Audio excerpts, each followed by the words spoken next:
all right, let's just start out basic issue, right? And this actually does kind of matter because we've seen this before in previous years. You know, teams that have the label of quote unquote they don't deserve to be there. Sometimes those are the teams, especially from a big conference. They're the teams of the 11 seed, the 12 seed that go all the way to the Elite Eight and the Final Four. In terms of seedings, who do you think made it into the tournament that's questionable? Dave Golokhov, we'll start with you. All right, sounds good. Well, I have a good feeling. I know what Jordan's going to get into, so I'll leave the UCLA and Indiana for him.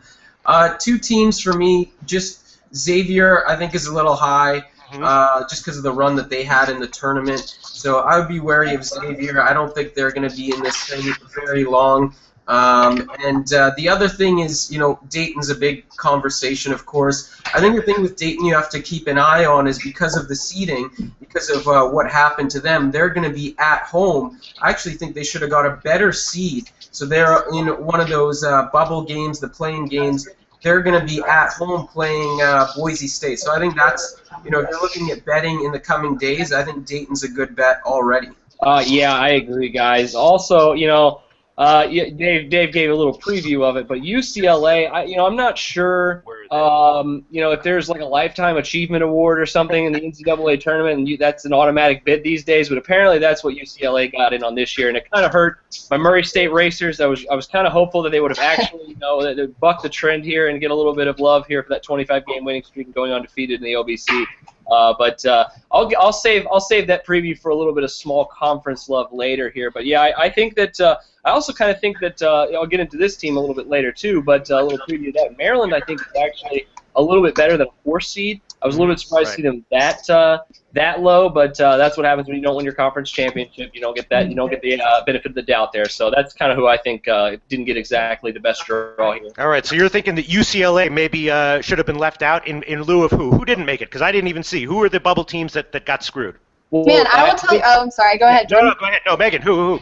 All right, you know what? I am super pissed because Miami didn't make it in. You know, I didn't think they'd make it far, but they did beat Duke.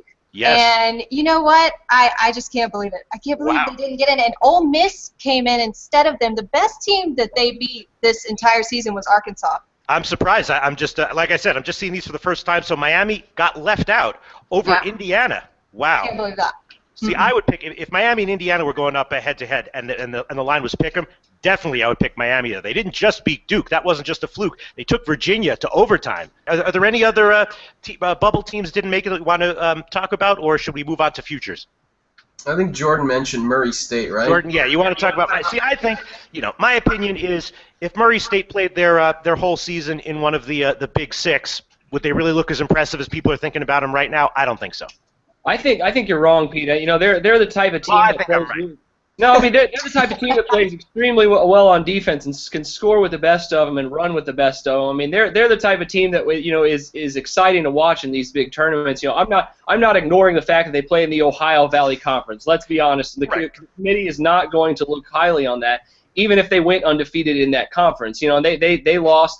They obviously, didn't get their at-large bid, but they're a lot better, let's say, than they were 3 or 4 years ago when they made the tournament as a conference champion. They're the best they've been in a long time right now. I think it's a shame that the committee, they looked at, like Megan said, Ole Miss, Indiana, UCLA. I mean, the big conferences, I believe, the big power conferences for football got most of the at-large bids. It's just a little bit depressing that the tournament, the committee seemed to be going one way. They kind of turned around, reverted, went right back to the old ways here this season. It's a little depressing to see. I have a question that I wanted to throw out there. So Ole Miss loses 4 of 5, right? They're going to be the story going into this matchup with BYU. That's what they got to start with.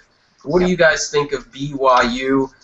Ole Miss, BYU obviously won a bunch of games, lost to Gonzaga, easier conference, but Ole Miss, the story of that game is going to be that they aren't deserving of being there. But does that automatically mean that you bet BYU because that team's got some questions too?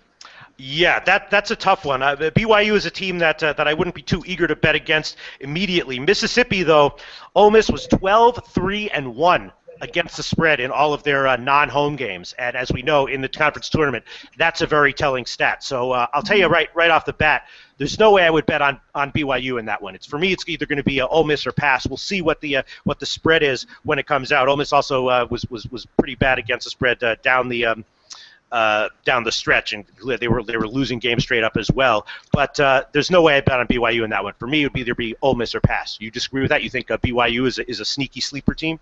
I don't know that they're a sleeper team. It's just, I mean, we're all piling on that Ole Miss doesn't even deserve to be here. So yeah. I'm surprised that all of a sudden that, they don't deserve to be here, but now you're going to, it's either them or nothing. It's a team that dropped 4 of 5 to end the year. Not a lot of momentum for them right now.